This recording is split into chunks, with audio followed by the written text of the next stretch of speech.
السلام عليكم ومرحبا بكم في قناتي وصفات سهلة مع أم ضحى. اليوم جبت لكم وصفة البيتزا كاري بدون عجينة، وصفة اقتصادية سهلة وسريعة وبزاف خفيفة وتجي بزاف بنينة. نبداو بالوصفة على بركة الله. لهنا نحتاج 4 ملاعق زيت، نضيف عليهم 2 فصوص من الثوم، ونضيف لهم حبة بصل مقطعة مربعات بحجم متوسط، نحطهم فوق النار يتقلاو. ونجوزو لهنا للبطاطا. نسكرفج هنا انا حطيت 4 حبات بطاطا بحجم متوسط، سكرفجتهم وحطيت عليهم الماء، صفيتهم جيدا من هذاك الماء البارد، ونحطهم فوق هذيك البصل وهذيك الثوم. نضيف لهم لهنا التوابل واللي هما الفلفل الاحمر، الملح والفلفل الاسود. نقلبهم جيدا ونحطهم فوق النار ونخلوهم حتى طيب داك البطاطا تماما. نجوزو للصلصة نحتاجو ملعقة كبيرة طماطم مصبرة، حبة طماطم مسكرفشة، ملح، فلفل اسود، اعشاب منسمة، ونمرق بربع كاس من الماء. نحطها فوق النار ونخليها حتى تعقد، نتحصل على صلصة. هنا البطاطا بعد ما طابت هاي ليك، نجيب هنايا ان ريسيبيون، نحط فيها 4 حبات من البيض، نضيف لهذاك البيض هذيك البطاطا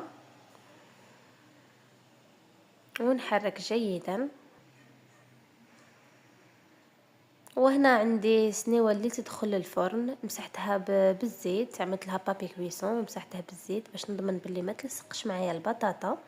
ونحط هذيك البطاطا والبيض، نسقم لها الوجه بهذه الطريقه، وندخلها للفرن حتى ينشف معنا هذاك البيض تماما.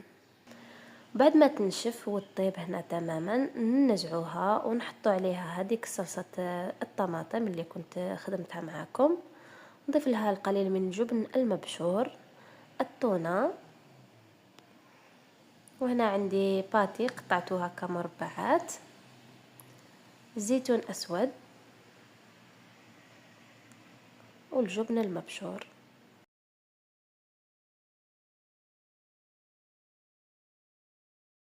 ندخلوها للفرن، هذاك الجبن يذوب فقط، ونخرجوها ونقدمها معكم. لهنا بعد ما داب لي هذاك الجبن، شوفوا البيتزا تاعي كيفاش راهي طايبه، صدقوني تجي بزاف بنينه وتجي خفيفه. شوفوا كيفاش جات، شوفوا لهنا كيفاش طابت من تحت.